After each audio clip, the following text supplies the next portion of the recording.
Shoe, ഈ ദേവേട്ടൻ എന്താ phone എടുക്കാത്തെ? എന്നു രാവിലെ ഒരു വിളി പതിവുള്ളതാ. ഇന്ന് അതും കണ്ടില്ലല്ലോ. രാവിലെ മുതൽ ഞാൻ അങ്ങോട്ട് വിളിക്കുന്നതാ, കോൾ എടുക്കുന്നില്ല, തിരിച്ചു വിളിക്കുന്നുമില്ല. മെസ്സേജ് അയച്ചിട്ട് അത് റിപ്ലൈയും ഇല്ല. ഇതെന്തു പറ്റി? അവള് വീണ്ടും ദേവന് നമ്പർ ഡയൽ ചെയ്തു. പക്ഷേ നോ റെസ്പോൺസ്. ദേവേട്ടന് ഇതെന്തു പറ്റി? രാവിലെ വിളിച്ചിട്ട് കിട്ടാതിരുന്നപ്പോൾ ഹോസ്പിറ്റലിൽ വല്ല എമർജൻസി ഉണ്ടെന്ന് കരുതി. പക്ഷേ ഇത്ര നേരമായിട്ടും തിരിച്ചു വിളിക്കുന്നില്ല.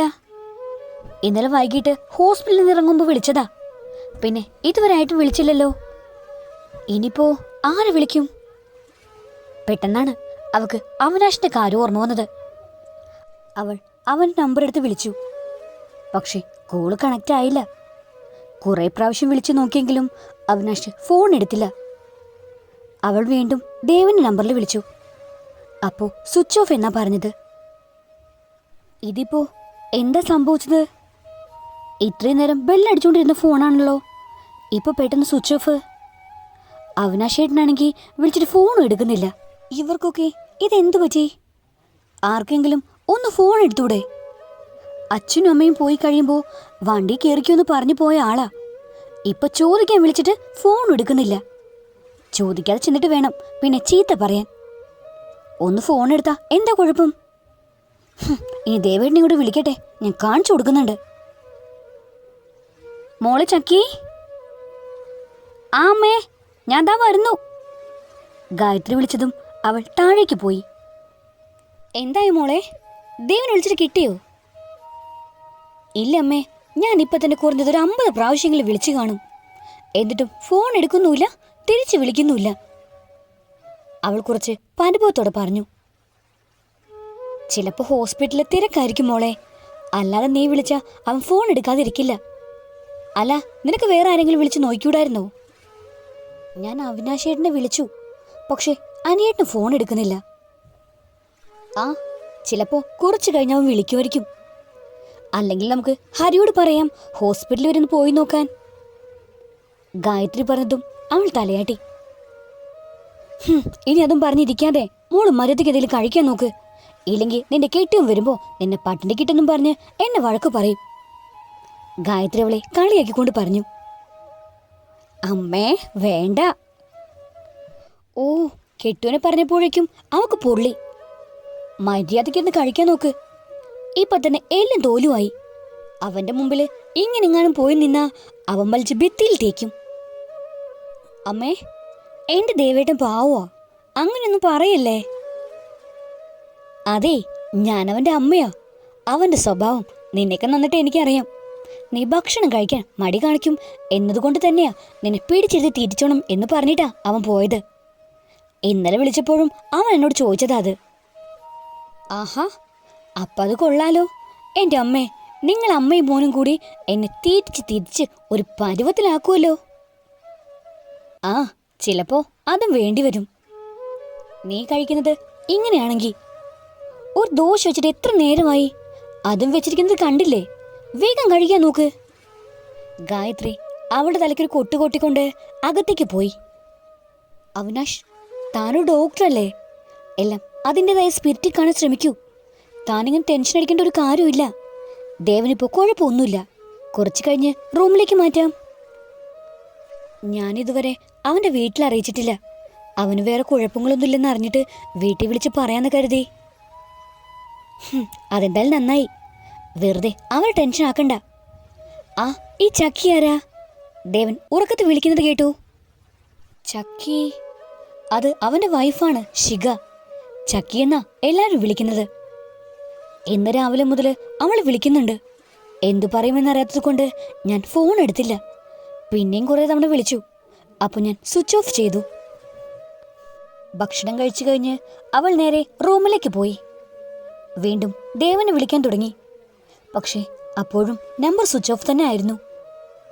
പെട്ടെന്ന് അവൾക്ക് എന്തോ പോലെ തോന്നിയതും അവൾ വായും പൊത്തി ബാത്റൂമിലേക്ക് ഓടി. കഴിച്ചത് മുഴുവൻ അവൾ ഛർദ്ദിച്ച് കളഞ്ഞു. മുഖവും വായും കഴുകി അവൾ ബെഡിലേക്ക് ചെന്നിരുന്നു. അവളുടെ നോട്ടം ഭിത്തിയിൽ തൂക്കിയിട്ടിരിക്കുന്ന കലണ്ടറിലേക്കായി. അവൾ അറിയാതെ തന്നെ അവളുടെ കൈകൾ അവളുടെ വയറിൽ പിടുത്തമിട്ടു. വേഗം തന്നെ അവൾ ഇരുന്നിടത്തുനിന്ന് എഴുന്നേറ്റ് മേശവരപ്പിലുണ്ടായിരുന്ന പ്രഗ്നൻസി കിറ്റുമായി ബാത്റൂമിലേക്ക് പോയി. കുറച്ചുനേരം കഴിഞ്ഞതും പ്രഗ്നൻസി കിറ്റിൽ 2 ചുമന്ന ലൈൻ കണ്ടതും സന്തോഷം കൊണ്ട് അവളുടെ കണ്ണുകൾ നിറഞ്ഞു. അവൾക്ക് എത്രയും പെട്ടെന്ന് ദേവനെ അറിയിക്കണം എന്ന് തോന്നി. ബാത്റൂമിൽ നിന്ന് ഇറങ്ങി അവൾ വീണ്ടും ദേവനെ വിളിച്ചു. പക്ഷേ സ്വിച്ച് ഓഫ് തന്നെ. അവിനാശിനെ വിളിച്ചപ്പോൾ പരിധിക്ക് പുറത്തുവന്ന് പറഞ്ഞു. ഇക്കാര്യം ആദ്യം ദേവേട്ടനോട് പറയണം എന്നുള്ളത് കൊണ്ട് അവൾ അതാരോട് പറഞ്ഞില്ല. വല്ലാത്ത ക്ഷീണവും തളർച്ചയും തോന്നിയത് കൊണ്ട് അവൾ കുറച്ചു നേരം കിടന്നു. എപ്പോഴോ ഉറങ്ങിപ്പോയി. ഗായത്രി, ചക്കിമോൾ എവിടെ? പുറത്തുനിന്ന് വന്നതും മാധവൻ ചോദിച്ചു. മോള് മുറിയിലുണ്ട്. ദേവനെ വിളിച്ചിട്ട് കിട്ടുന്നില്ലെന്നും പറഞ്ഞ് പിണങ്ങിയിരിക്കുക. ഞാൻ കുറെ തവണ വിളിച്ചതുകൊണ്ട് വന്ന് 2 ദോശ കഴിച്ചു. ഈ ചെക്കനൊന്ന് തിരിച്ചു പിടിച്ചൂടെ? രാവിലെ എഴുന്നേറ്റ് തൊട്ട് അവള് വിളിക്കുന്നതാ. നീയൊരു കാര്യം ചെയ്യേ, പോയി വേഗം റെഡിയാവ്. അത്യാവശ്യം വേണ്ട ഡ്രസ്സ് മാറ്റും എടുത്തോ. എവിടെ പോവാനാ മാധവേട്ടാ? അതൊക്കെ ഞാൻ പറയാം, നീ വേഗം റെഡിയാവാൻ നോക്ക്. ഞാനാ രാജീവിന്ന് വിളിച്ചു നോക്കട്ടെ. അവൻ കാറുമായിട്ട് ഇപ്പൊ വരും. നീ ചെന്ന് റെഡിയാവ്. ഞാൻ ചക്കിമോളോടും ചെന്ന് പറയട്ടെ. മാധവൻ അതും പറഞ്ഞ് മുകളിലേക്ക് പോയി.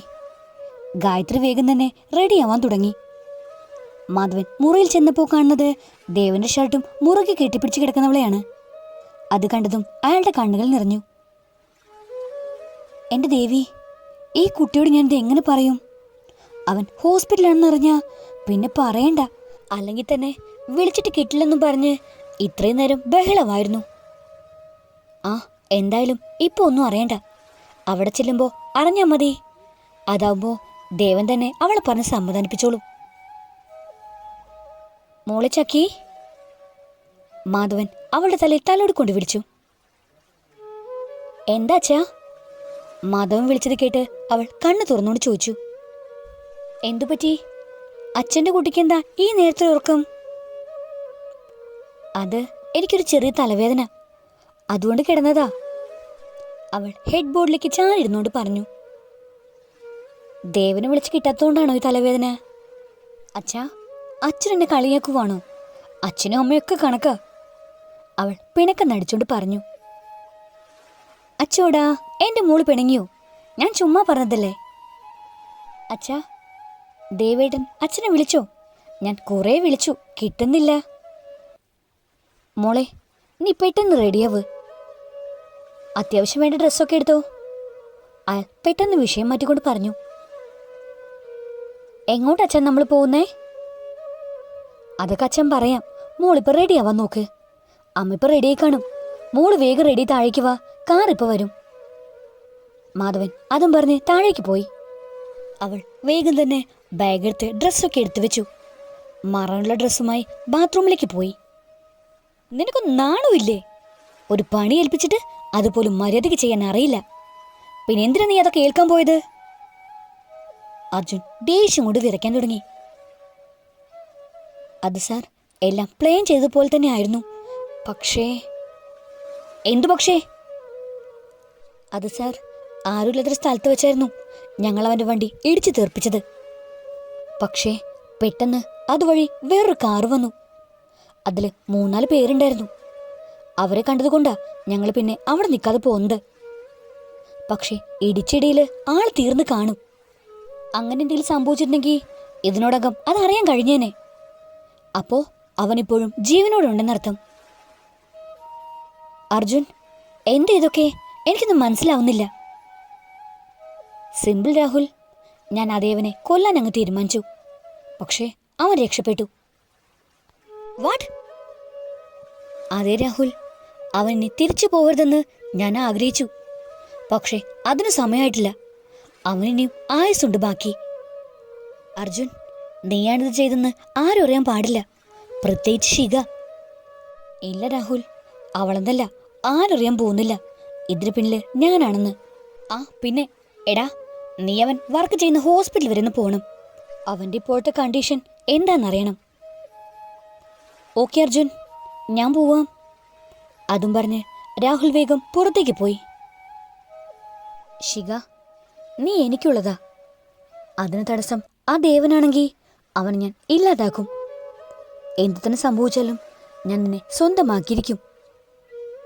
അർജുൻ ഗൂഢമായി ചിരിച്ചുകൊണ്ട് പറഞ്ഞു. മോളെ, നീ ഇങ്ങനെ കരയല്ലേ? ഗായത്രി അവളെ സമാധാനിപ്പിക്കാൻ നോക്കി. പക്ഷേ അവന്റെ കിടപ്പ് കാണുന്തോറും അവളുടെ കണ്ണുകൾ വീണ്ടും നിറയാൻ തുടങ്ങി. എന്താ മോളെ ഇത്? നീ ഇങ്ങനെ കരഞ്ഞുകൊണ്ടിരുന്നത് കണ്ട അവനും സങ്കടാവില്ലേ? ദേവമോൻ കണ്ണു തുറക്കുമ്പോൾ നിന്റെ ചിരിച്ച മുഖം വേണം കാണാൻ. മോള് കരയുന്നത് അവന് ഒട്ടും ഇഷ്ടമല്ലെന്ന് ഞാൻ പറഞ്ഞു തരേണ്ട കാര്യമില്ലല്ലോ. മാധവൻ അവളുടെ തലയിൽ തലോടിക്കൊണ്ട് പറഞ്ഞു. അതെനിക്കറിയാച്ചാ. പക്ഷേ ദേവേട്ടനെ ഈ അവസ്ഥയിൽ കണ്ടപ്പോൾ എനിക്ക് സഹിക്കാൻ പറ്റുന്നില്ല. അതാ ഞാൻ. അവൾ കണ്ണുകൾ തുടച്ചുകൊണ്ട് പറഞ്ഞു. മോളെ ചക്കി, ഏട്ടനോട് ക്ഷമിക്കണം. നീ ഇതറിഞ്ഞ ദേവനെ കാണണമെന്ന് പറഞ്ഞ് ബഹളം വെക്കും. അതെനിക്കറിയാവുന്നത് കൊണ്ടാ ഞാൻ മോളോട് ഇത് പറയാതിരുന്നേ. പിന്നെ ഇവനെ കൊണ്ടുവരുമ്പോൾ കുറച്ച് സീരിയസ് ആയിരുന്നു. അതുകൊണ്ടാ നീ വിളിച്ചപ്പോൾ ഞാൻ ഫോൺ എടുക്കാതിരുന്നേ. ദേവന്റെ ഫോണും എൻ്റെ കയ്യിലുണ്ടായിരുന്നു. നീ വിളിക്കുമ്പോൾ ഞാനെടുത്താ അതിൻ്റെ കാരണം കൂടി പറയണ്ടേ? അതാ ഞാൻ സ്വിച്ച് ഓഫ് ചെയ്തത്. നിനക്ക് ദേവനെ എത്രമാത്രം ഇഷ്ടമാണെന്ന് എനിക്കറിയാവുന്നതല്ലേ. ഇതറിഞ്ഞാ നീ അപ്പോൾ തന്നെ ഇങ്ങോട്ടേക്ക് പോരും. വേറെ കുഴപ്പമില്ലെന്ന് ഡോക്ടർ പറഞ്ഞപ്പോഴാ ഞാൻ മാധവൻ അങ്കിളിനെ വിളിച്ച് പറഞ്ഞത്. ഇവിടെ എത്തുന്നവരെ നിന്നോട് പറയരുതെന്നും ഞാൻ പ്രത്യേകം പറഞ്ഞിരുന്നു. ദേവനിപ്പോൾ ഒരു കുഴപ്പമില്ല. നീ വെറുതെ എനിക്കറിയരുത്. അവൻ കണ്ണു തുറക്കുമ്പോൾ നിന്റെ കണ്ണു നിറഞ്ഞിരിക്കുന്നത് കണ്ടാ അവൻ ചിലപ്പോൾ അവിടെ നിന്ന് എഴുന്നേറ്റ് എന്നെ തല്ലും. ഞാനാ കരയിപ്പിച്ചെന്നും പറഞ്ഞ്. അവിനാഷ് അവളെ ചേർത്ത് പിടിച്ചോട് പറഞ്ഞു. അവൻ പറഞ്ഞത് കേട്ട് അവളൊന്ന് ചിരിച്ചു. ആ, ഇതാ വേണ്ടത്. എൻ്റെ അനിയത്തിക്കുട്ടി എപ്പോഴും ഇങ്ങനെ ചിരിച്ചുകൊണ്ടിരിക്കണം. അവൻ അതും പറഞ്ഞ് അവളുടെ നെറ്റിയിൽ ചുണ്ടുകൾ ചേർത്തു. അവൻ്റെ നെഞ്ചിൽ ചേർന്ന് നിന്നപ്പോൾ അവൾക്ക് അത് അവളുടെ സ്വന്തം ചേട്ടനാന്ന് തോന്നിപ്പോയി. മോനെ അനി, നീ ഇവളെ കൂട്ടിക്കൊണ്ട് പോയി എന്തെങ്കിലും ഒന്ന് കഴിപ്പിക്കേ. വന്നപ്പോൾ മുതൽ ആ നിൽപ്പാണ്. ഞാനും മാധവേട്ടനും എത്ര പറഞ്ഞു നോക്കിയിട്ടും അവൾ കേൾക്കുന്നില്ല. അവളുടെ മുഖം കണ്ടില്ലേ, ആകെ വിളറി വെളുത്തിരിപ്പുണ്ട്. ഗായത്രി അവിനാശോട് പറഞ്ഞു. അത് കേട്ടതും അവിനാശ് അവളെ ഒന്ന് കൂർപ്പിച്ചു നോക്കി. എനിക്ക് ഇപ്പൊ ഒന്നും വേണ്ടേട്ടാ. ആദ്യം ദേവനൊന്ന് കണ്ണു തുറക്കട്ടെ. എനിക്ക് ഇപ്പൊ ഒന്നും വേണ്ട. അങ്ങനെ പറഞ്ഞ പറ്റില്ലല്ലോ. അവനിപ്പോ ഒരു കുഴപ്പമില്ല. കുറച്ചു കഴിഞ്ഞ് കണ്ണു തുറക്കും. നീ ഇങ്ങനെ ഒന്നും തിന്നാതിരിക്കുന്നത് കണ്ടാ അവന് സങ്കടാവും. മോള് വാ, എന്തെങ്കിലും കഴിച്ചിട്ട് വരാം. എനിക്ക് വേണ്ടേട്ടാ, വിശപ്പില്ല. അവൾ അവനെ നോക്കി കെഞ്ചിക്കൊണ്ട് പറഞ്ഞു. അതെന്താ നിനക്ക് വിശപ്പില്ലാത്തേ? മര്യാദയ്ക്ക് വരാൻ നോക്ക്. വെറുതെ എന്നെ ദേഷ്യം പിടിപ്പിക്കാൻ നിൽക്കരുത്. അവൻ അതും പറഞ്ഞ് അവളെയും വലിച്ച് ക്യാൻറ്റീനിലേക്ക് നടന്നു. അവരുടെ പോക്ക് കണ്ട് ഗായത്രിയുടെ കണ്ണിൽ സന്തോഷം കൊണ്ട് നിറഞ്ഞു. എന്തുപറ്റി ഭാര്യ, എന്തിനാ കരയുന്നേ? ഒന്നുമില്ല മാധവേട്ടാ, ഞാൻ അനുമോനും ചക്കിമോളും തമ്മിലുള്ള ആ സ്നേഹം നോക്കിക്കാണുമായിരുന്നു. ഒരമ്മ പെറ്റതല്ല, എന്നിട്ടു കൂടി അവന് അവൾ സ്വന്തം അനിയത്തിയാണ്. മോൾക്ക് തിരിച്ചും ആ സ്നേഹം എന്നും നിലനിൽക്കണേ എന്നാ എൻ്റെ പ്രാർത്ഥന. ഞാനും അത് ശ്രദ്ധിച്ചു. അവർ രണ്ടുപേരും ഒരമ്മ പെറ്റ മക്കളെപ്പോലെയാണിപ്പോ. അവളുടെ കണ്ണ് നിറയുന്നത് അവന് സഹിക്കില്ല. ഇപ്പോ അവനെ കണ്ടില്ലേ, അവളെ നിർബന്ധിച്ച് ഭക്ഷണം കഴിപ്പിക്കാൻ കൊണ്ടുപോയത്. നീ പറഞ്ഞതുപോലെ തന്നെ അവരുടെ സ്നേഹം എന്നും ഒരു കോട്ടവും കൂടാതെ നിലനിൽക്കട്ടെ. ചക്കി, നീ ഇതെന്തേ കാണിക്കുന്നേ? ഇങ്ങനെ നുള്ളിപ്പെറുക്കിയിരിക്കാതെ മരുതിക്ക് കഴിക്കാൻ നോക്ക്. അവിനാശ് അവളോട് ദേഷ്യത്തിൽ പറഞ്ഞു. എനിക്ക് വേണ്ടേട്ടാ, വിശക്കുന്നില്ല. ഒന്നും കഴിക്കാൻ തോന്നുന്നില്ല. അങ്ങനെ പറഞ്ഞിട്ട് ഒരു കാര്യമില്ല. ഇങ്ങനെ ഒന്നും കഴിക്കാതിരിക്കാൻ ഞാൻ സമ്മതിക്കില്ല. നീ ഒന്നും കഴിക്കാതിരിക്കുവാണെന്നറിഞ്ഞാൽ അവൻ എന്നെ വഴക്ക് പറയും. ഞാനുണ്ടായിട്ടും നിന്നെ പട്ടിണി കിട്ടെന്ന് അവൻ കരുതും. അതെന്തായാലും പറ്റില്ല. ഏട്ടാ പ്ലീസ്, എനിക്ക് വേണ്ടാത്തോണ്ടാ. അതൊന്നും പറഞ്ഞേ പറ്റില്ല. നീ കുറച്ചെങ്കിലും കഴിച്ചേ. നിനക്ക് നല്ല ക്ഷീണമുണ്ട്. മുഖമാകെ ഇരിക്കുന്നത് കണ്ടില്ലേ? പഴയ പ്രസരിപ്പ് ഒന്നും തന്നെയില്ല. ആകെ എല്ലാം തോലുമായി. ഈ കോലവൻ കണ്ടാ കിടന്നിടത്ത് നിന്ന് എഴുന്നേറ്റ് നിനക്കിട്ട് 2 തരും. മര്യാദയ്ക്ക് കഴിക്കാൻ നോക്ക്. അവൻ കുറച്ച് കനപ്പിച്ച് പറഞ്ഞതും അവൾ കഴിക്കാൻ തുടങ്ങി. അവനറിയില്ലല്ലോ അവൾക്ക് എന്തുകൊണ്ടാണ് വേണ്ടെന്ന് പറയുന്നതെന്ന്. അവൾ ഒന്നും പറയാതെ കുറച്ചെന്തെങ്കിലും കഴിച്ചെന്ന് വരുത്തി അവിടെ എഴുന്നേറ്റ് കൈ കഴുകി. ഈ ലവ് സ്റ്റോറിയുടെ ബാക്കി കേൾക്കാൻ നിങ്ങൾക്ക് താല്പര്യമുണ്ടെങ്കിൽ സബ്സ്ക്രൈബ് ചെയ്ത് സപ്പോർട്ട് ചെയ്യുക. കൂടുതൽ തന്നെ ബെല്ലൈക്കണും പ്രസ് ചെയ്യാൻ മറക്കരുത്. Thank you.